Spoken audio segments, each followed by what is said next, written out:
Do yourself a favor and please, please, please keep this in mind the next time you buy or sell real estate. I'm Craig Duran with the Duran Group at Berkshire Hathaway Home Services. I've been selling real estate for 22 years now. And for 13, 14, 15 years, this was not a problem. But as more and more business has been transacted online over the years, this has become more of a problem. It isn't talked enough about because I think there are some protections in place, but fraud is a very, very real thing in real estate. And I think that the one thing you want to be most aware of on your own personal transaction is wire fraud. If you are buying something and you're expected to send some money to the title agent or the closing attorney, depending on where you buy and sell real estate, um, it's very common for that title company or closing attorney to send you, the buyer, the wiring instructions, and you initiate the wire and send your money in there so you can make your purchase. Most often sellers are receiving some money at closing. It's very common these days for the title company or the closing attorney to wire those proceeds to the seller after the closing.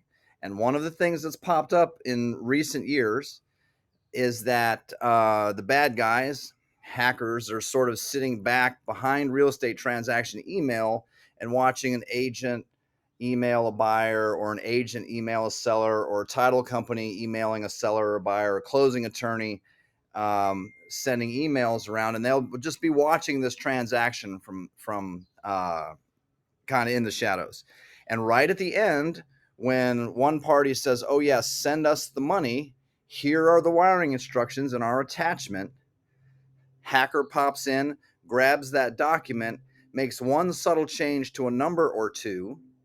Everything else looks the same, sends it over, wire is initiated, and the money doesn't show up where it's supposed to. I've heard of multiple cases.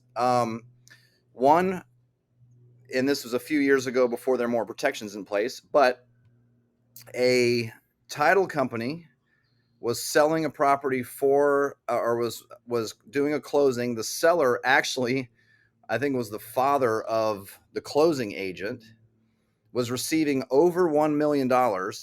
Um, Called the closing agent an hour or two after the closing. "Hey, where's the money? It's not in my bank yet." "Oh, sure, it should be. Here's the transaction." They figured out pretty quickly that the money had gone to a wrong account.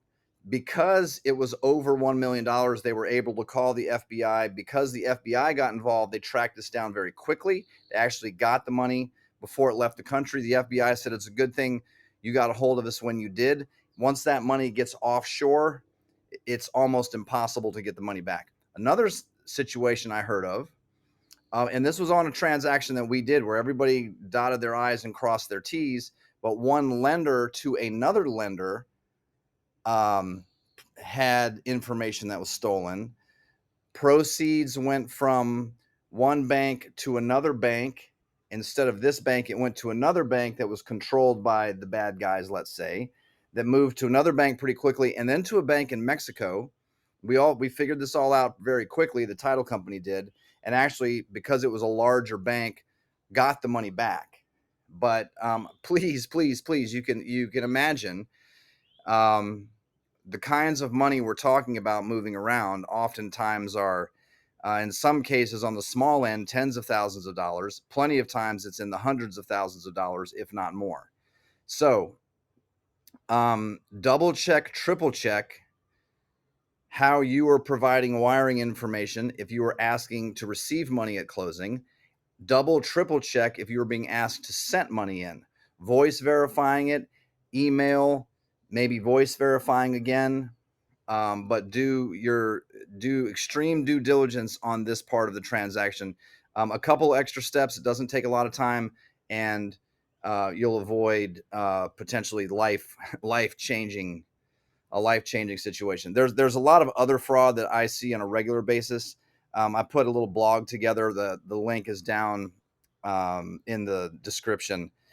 Things from rental scams. This has been happening for a long time, especially in our market where there are a lot of vacation rentals. You hear stories of a group coming in to rent a vacation house for a week. They've already sent a substantial deposit in, only to come to find out they sent it to someone who doesn't even own the property.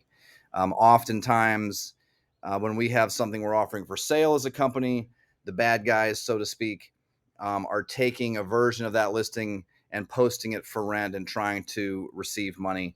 There are a few other things to watch out for and just be aware of. And there's some steps you can take to protect yourself. Very simple ones, especially if you own any real estate. So take a look at the blog. If you have any questions, give me a call, shoot me a text, 850-290-0417. Again, I'm Craig Duran with the Duran Group at Berkshire Hathaway Home Services at the home office today. Hope this helps. Thanks for watching.